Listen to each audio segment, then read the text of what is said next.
Scary series کے ناظرین السلام علیکم۔ امید ہے کہ آپ سب خیریت سے ہوں گے اور جہاں ہوں گے خوش ہوں گے۔ اللہ پاک آپ کو ہمیشہ خوش رکھے۔ چلتے ہیں آج کی اپنی سٹوری کی طرف، اور یہ سٹوری ہمیں شیئر کی ہے علی نے، جن کا تعلق کراچی سے ہے۔ تو آئیے ان کی سٹوری ان کی زبانی سنتے ہیں۔ السلام علیکم، کیسے ہیں آپ؟ امید کرتا ہوں آپ خیریت سے ہوں گے۔ میرا نام علی ہے اور میں کراچی سے بلانگ کرتا ہوں۔ میں نے آپ کے چینل کی ساری سٹوریز سنی ہیں، آپ کی ساری سٹوریز بہت ہی اچھی ہیں، تو میں نے بھی آپ کے ساتھ ایک واقعہ شیئر کرنا تھا۔ یہ واقعہ میرے دادا مرحوم کے ساتھ پیش آیا تھا۔ تو ایک دن ہم بیٹھے ہوئے تھے اور عملیات وغیرہ کی باتیں کر رہے تھے، تو انہوں نے مجھے بتایا، کیونکہ انہیں بھی اپنی جوانی کے ٹائم ان عملیات وغیرہ کا کافی علم تھا، تو وہ کہتے تھے کہ جب میں جوان تھا تو ہم سوچتے تھے کہ کیسا ڈر اور کون سا ڈر۔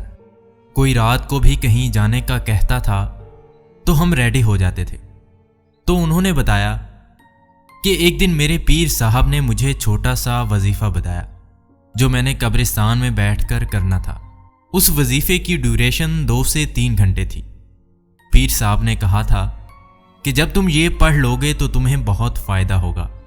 خیر اس ٹائم جوانی تھی، تو میں نے کہا کہ ٹھیک ہے، میں پڑھ لیتا ہوں۔ تو تقریباً رات کے 12 بجے کا ٹائم تھا جب میں قبرستان پہنچتا ہوں۔ تو کہتے ہیں نا کہ قبرستان کا اپنا ایک خوف ہوتا ہے، بڑے بڑوں کے دل دھڑکنے لگ جاتے ہیں، چاہے وہ کتنا ہی بہادر کیوں نہ ہو۔ تو وہ کہتے ہیں کہ اس ٹائم مجھے بھی تھوڑا بہت خوف محسوس ہوا۔ تو پھر میں نے سوچا کہ یہ بیچارے تو مر چکے ہیں، یہ بھلا مجھے کیا نقصان پہنچائیں گے۔ تو میں نے دل مضبوط کر کے تھوڑا سا آگے چلا۔ انہوں نے مجھے کہا تھا کہ اب یہ وظیفہ کسی درخت کے نیچے بیٹھ کر کرنا، اور انہوں نے کچھ احتیاطی تدابیر بھی بتائی تھیں کہ آپ نے یہ کرنی ہے اور بہت احتیاط کے ساتھ یہ وظیفہ کرنا ہے۔ وہ کوئی روحانی عمل تھا جو پیر صاحب نے میرے دادا کو بتایا تھا۔ تو خیر میں نے ایک درخت دیکھا جو کافی پرانا تھا، اور اس کے نیچے بیٹھ کر وظیفہ کرنے لگا۔ 2 گھنٹے بعد جب میں نے وظیفہ مکمل کر لیا اور میں وہاں سے جانے لگا، تو میں نے سوچا کہ میں پیچھے والے راستے سے چلا جاتا ہوں جو قبرستان کی بیک سائڈ سے جاتا تھا۔ وہ راستہ تھوڑا لمبا اور سنسان تھا مگر صاف ستھرا تھا۔ تو میں نے سوچا کہ کوئی بات نہیں، میں ادھر ہی سے چلا جاؤں گا۔ تو جب میں اس راستے کی طرف جانے لگا تو میری الٹی سائڈ پر جو قبریں تھیں وہ کافی پرانی تھیں۔ تو مجھے اس طرف سے آواز آئی کہ جیسے کوئی سوکھی لکڑیوں کو توڑ رہا ہو۔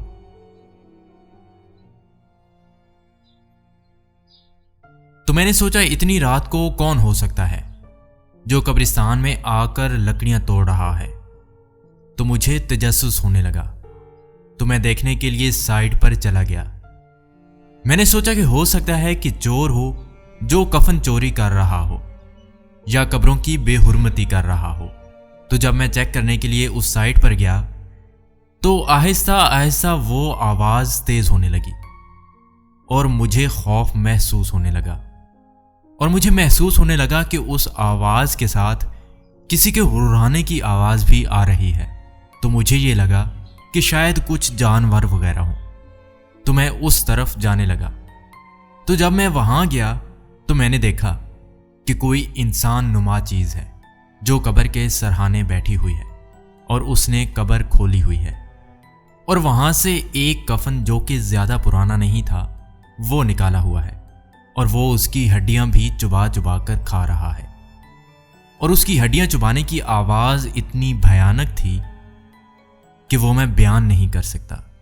تو جب اس نے مڑ کر میری طرف دیکھا تو اس کا چہرہ اس طرح کا تھا کہ جیسے ایک استری ہوتی ہے، بالکل اس طرح کا چہرہ تھا، اور وہ اتنا بھیانک تھا کہ میں بتا نہیں سکتا۔ اور جب وہ چیز کھڑی ہوئی تو اس کا قد تقریباً 10 سے 12 فٹ تھا، اور وہ چیز اٹھ کر میری طرف آنے لگی۔ وہ ہڈیاں چبا چبا کر کھا رہا تھا، اور اس کی آنکھیں خون کی طرح لال تھیں۔ اس ٹائم مجھے ایسا لگ رہا تھا کہ جیسے زمین نے میرے قدم پکڑ لیے ہوں۔ میں اپنی جگہ سے ہل نہیں پا رہا تھا، مگر جیسے ہی مجھے ہوش آیا تو میں نے نہ آؤ دیکھا نہ تاؤ، اور جس طرف میرا منہ تھا میں نے اس سائڈ پر بھاگنا شروع کر دیا۔ مجھے نہیں پتا کہ میں کتنی قبروں کے اوپر سے پھلانگ کر اور ان کی بے حرمتی کرتا ہوا وہاں سے بھاگا، اور وہ چیز مسلسل میرے پیچھے آ رہی تھی اور عجیب طرح سے اس کے اڑانے کی آواز آ رہی تھی۔ اس کی سپیڈ زیادہ تیز نہیں تھی، اور جب میں نے تھوڑی دیر کے بعد پیچھے مڑ کر دیکھا تو وہ چیز میرے پیچھے نہیں تھی۔ اس ٹائم مجھے جتنی دعائیں، جتنے کلمے یاد تھے میں نے سب پڑھ لیے۔ اس کے بعد میں نے بھاگنا بند کیا، مگر اپنے چلنے کی سپیڈ میں تیز کر دی، اور تھوڑی دیر کے بعد مجھے محسوس ہوا کہ وہ چیز پھر سے میرے پیچھے آ رہی ہے، اور جیسے اس کے پیروں میں گھنگرو ہوں، اور اس طرح کی آواز آ رہی تھی۔ تو میں نے پھر سے دعائیں وغیرہ پڑھنا شروع کر دیں، اور جو دوسرا راستہ تھا میں وہاں سے گرتے گرتے کسی طرح باہر آیا، اور مجھے ہوش ہی نہیں تھا کہ میں کس طرح گھر پہنچا۔ اور جب مجھے ہوش آیا تو میں شاید تیز بخار میں تھا، اور پورا 1 ہفتہ مجھے بخار میں رہا۔ اس کے بعد مجھے ایسا لگتا تھا جیسے میری آنکھ لگتی تھی یا میں غنودگی میں جاتا تھا، تو مجھے یہ محسوس ہوتا تھا کہ وہ جو چیز تھی میرے پاس کھڑی ہے، اور اس کی جو غرانے کی آواز ہے وہ بالکل مجھے اپنے کانوں کے پاس سے آ رہی ہوتی تھی، اور کبھی کبھی ایسا لگتا تھا جیسے وہ میرا گلا دبا رہی ہے، اور کئی بار تو مجھے ایسا محسوس ہوا کہ وہ چیز میرے کمرے میں میرے سامنے کھڑی ہوئی ہے اور اپنے ہاتھ کے اشارے سے مجھے اپنے پاس بلا رہی ہے۔ تو میرے والد صاحب نے مجھے ڈاکٹر کو دکھایا، لیکن کوئی فائدہ نہیں ہوا۔ تو پھر کسی نے کہا کہ اس کو روحانی عامل کو دکھاؤ۔ تو ہمارے ہاں ایک بزرگ ہوتے تھے، میرے والدین مجھ کو لے کر وہاں چلے گئے۔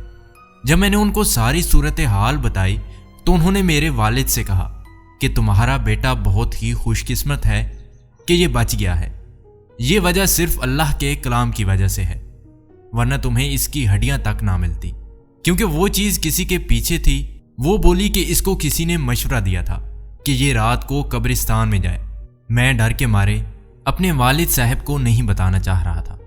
اس طرح سے رات کو قبرستان میں گیا تھا، کیونکہ وہ ان عمل وغیرہ کے سخت خلاف تھے، لیکن جب والد صاحب نے تھوڑا سختی سے پوچھا تو مجھے بتانا پڑا۔ خیر ان بزرگ نے مجھ پر دم کیا، مجھے پانی وغیرہ دم کر کے دیا، اور اس کے بعد آہستہ آہستہ میری کنڈیشن ٹھیک ہونا شروع ہو گئی۔ تقریباً 1 مہینے میں کچھ نارمل ہوا، لیکن آج بھی وہ جب واقعہ مجھے یاد آتا ہے تو میں کانپ کے رہ جاتا ہوں اور سوچتا ہوں کہ وہ کیا چیز تھی۔ میں نے ان بزرگ سے پوچھا تھا، مگر انہوں نے بس یہی کہا کہ تم شکر ادا کرو کہ تم بچ گئے ہو۔ تو یہ تھی میرے دادا کی سٹوری، امید ہے آپ سب کو پسند آئی ہوگی۔ جی تو پیارے ناظرین، آپ کو علی کے دادا کی سٹوری کیسی لگی ہے؟ اگر آپ کے ساتھ بھی لائف میں کچھ ایسا واقعہ پیش آیا ہے تو آپ ہمیں اپنی سٹوری انسٹاگرام یا پھر ای میل کے ذریعے بھیج سکتے ہیں۔ تو ملتے ہیں ایک نئی سٹوری کے ساتھ، تب تک اپنا خیال رکھیے، اللہ حافظ۔